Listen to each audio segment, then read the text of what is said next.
Uma das atividades mais importantes do processo de regularização fundiária é a regularização da base imobiliária. Inclusive, ela é o primeiro marco lógico do processo de regularização fundiária. Eu já falei sobre os marcos lógicos, a regularização da base imobiliária é o primeiro deles. E ele é também uma atividade de regularização fundiária, uma atividade que tem como objetivo a gente constituir uma matrícula para a área, um conjunto de matrículas para a área objeto de regularização. Tá? Então, o que é essa atividade?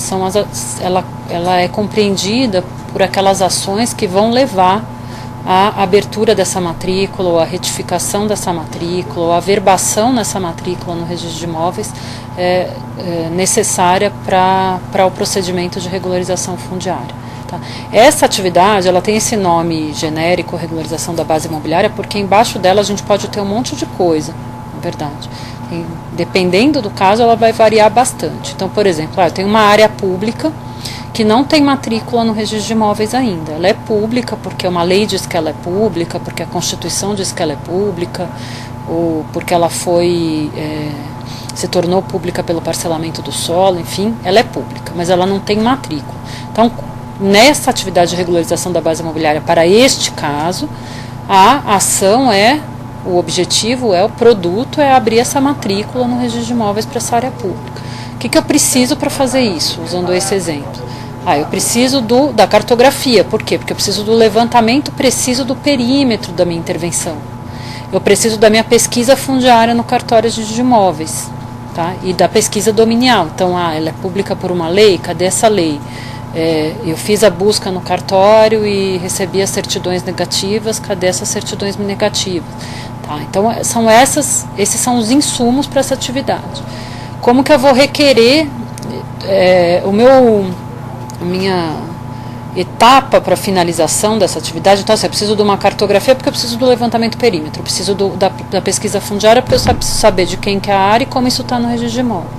Eu vou precisar juntar essas duas coisas. Então, normalmente nessa fase eu faço uma operação que é uma sobreposição das informações de campo, que é o levantamento da poligonal, com essa informação que eu obtive ou nos órgãos patrimoniais, ou no cartório de registro de imóveis, ou em ambos, sobrepondo essas duas coisas. E eu vou ter que elaborar um pedido para o cartório fazer o que for necessário fazer. No exemplo que eu estou usando é abrir a matrícula da área pública.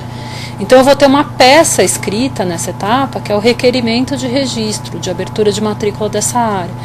E esse requerimento é o requerimento fundamentado. Tá? Então, eu vou precisar de uma fundamentação técnica e jurídica para requerer aquele ato de registro, que nesse caso é a abertura de matrícula. Tá? Fazer esse trabalho, isso pode ser feito por administração direta? Pode. Isso pode ser parcialmente delegado a terceiros? Pode. O que pode ser delegado a terceiros? Essas operações em si, sobrepor a informação de campo com a de registro, todos esses insumos. Quem vai requerer efetivamente ao registro de imóveis é o titular da ação, o ente que está conduzindo a ação. Mas ele, em alguns casos, pode ser subsidiado por um serviço de terceiro para fazer isso. Tá? Então, eu dei o exemplo de abertura de matrícula, mas, por exemplo, quando eu estou falando numa demarcação urbanística, qual que seria o produto? A averbação da demarcação urbanística numa matrícula que pode ser existente, por exemplo. Tá? Então, não necessariamente é abrir uma matrícula, pode ser averbar alguma coisa na matrícula. Ou os casos muito comuns que vocês têm, áreas com emissão na posse que não foi registrada ainda. Então, na regularização da base imobiliária, nessa atividade, o que eu vou fazer? Eu vou requerer o registro da emissão na posse na matrícula correspondente. Aí, isso pode me exigir algumas operações, algumas atividades, subatividades aqui dentro. Ou seja, vou ter que despachar com o juiz para que ele expeça um mandato de registro de emissão na posse, por exemplo. Tá? Eventualmente, eu vou ter que elaborar uma planta dessa área, enfim. Então, são essas subatividades que estão compostas nessa atividade de regularização da base imobiliária. Ela é um marco lógico, como eu já disse, e ela é central para o processo. Quando eu resolvo a base imobiliária, eu resolvi 70% do meu problema de regularização. Se eu não resolvo a base imobiliária, eu não resolvo nenhum processo de regularização. Tá? Por isso que ela é tão importante assim.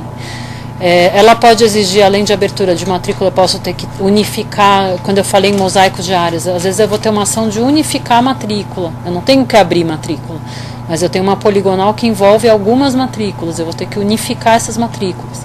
Às vezes eu vou ter que destacar uma parte de uma matrícula maior, né?